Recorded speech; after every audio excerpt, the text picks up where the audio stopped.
बस्ती जिले में एक ऐसा टोल बना है जो पूरे तरीके से अवैध है।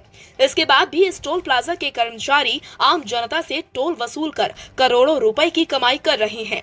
नियम के विरुद्ध बनाए गए इस टोल प्लाजा के खिलाफ कोई भी कार्रवाई नहीं हो रही, जिस वजह से आम लोगों की गाढ़ी कमाई पर ये टोल रोजाना डाका डाल रहा है।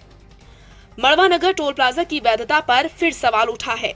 बीजेपी के वरिष्ठ नेता और आरटीआई कार्यकर्ता राजेंद्र नाथ तिवारी ने डीएम को दिए गए पत्र में 3 बिंदुओं पर शिकायत की है। उन्होंने टोल प्लाजा को अवैध बताया है। मड़वा नगर टोल प्लाजा की वैधता पर फिर सवाल उठा है।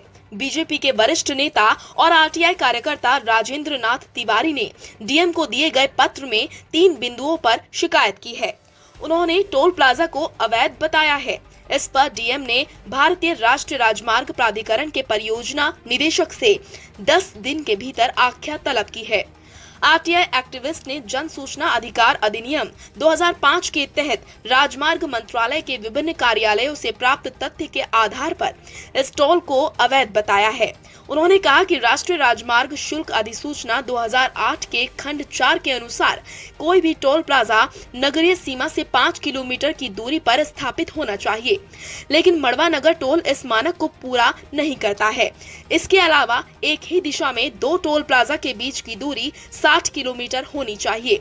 जनपद के चौकड़ी और मड़वा नगर टोल प्लाजा के बीच की दूरी महज 35 किलोमीटर है। इसके अलावा मड़वा नगर टोल प्लाजा की वसूली चैनपुर फ्लाईओवर के नीचे भी की जाती है। जिला अधिकारी ने इन बिंदुओं पर आख्या तलब की है। अब देखना होगा कि सालों से लोगों से टोल वसूलने वाले इस अवैध टोल पर कब कार्यवाही होती है। इससे पहले भी इस टोल प्लाजा पर 40 करोड़ से ज्यादा की स्टैंप चोरी का आरोप लग चुका है और इस मामले में टोल को कई दिन तक के लिए सील भी किया जा चुका था। इसके बाद भी टोल के मैनेजर ने जिला प्रशासन से मिलकर मामले को दबा दिया और फिर से टोल प्लाजा शुरू हो गया। भारत सरकार का जो राष्ट्रीय राजमार्ग प्राधिकरण उनको पत्र लिखा था, उस पत्र के आधार पर ये आप देखिए ध्यान में 84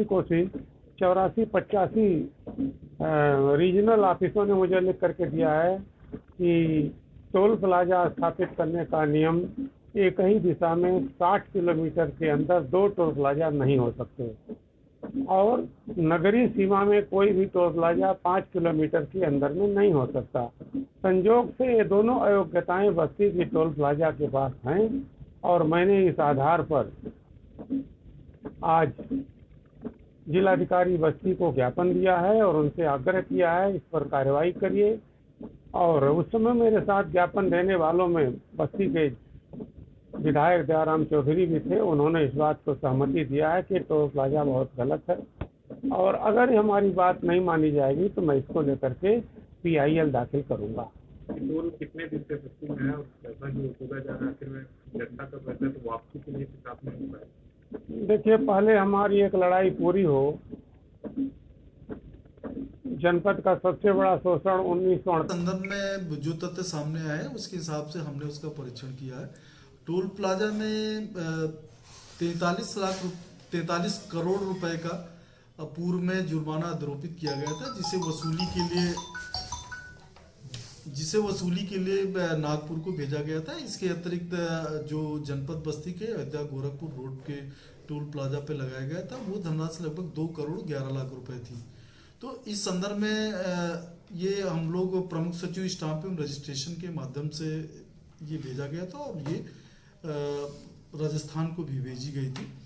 लेकिन इस बीच में शासन ने पूर्व में आदेश निर्गत किया था जिसके तहत इसकी रोक लगी थी। अब शासन ने इसकी रोक को हटा लिया गया है। हम लोग पत्रावली प्राप्त करके वसूली की कार्रवाई प्रारंभ कर रहे हैं। स्टाम्प चोरी सर इसमें की गई थी, साबित हो गई है? नहीं, स्टाम्प चोरी तो साबित ही हुई थी। उस समय तत्कालीन जिलाधिकारी द्वारा सन 2016 में इस मामले का प्रकरण निस्तारित किया गया था, तो उसके क्रम में हम लोग कार्रवाई कर रहे हैं। यद्यपि कल इसमें टोल प्लाजा के भी लोग आए थे, उनके द्वारा माननीय हाई कोर्ट का एक आदेश भी प्रस्तुत किया गया है। हम लोग उस आदेश का परीक्षण करके नियमानुसार वसूली की कार्रवाई संपादित करेंगे। तो कैसे वसूली की जाएगी या कंपनी पर या कोई कार्रवाई भी की जाएगी? नहीं, सर्वप्रथम क्योंकि वसूली के लिए हम लोगों के यहाँ आया है, यदि सब कुछ ठीक ठाक मिलता है कहीं से कोई स्थगन आदेश नहीं होगा, होता है तो हम लोग वसूली की कार्रवाई करेंगे।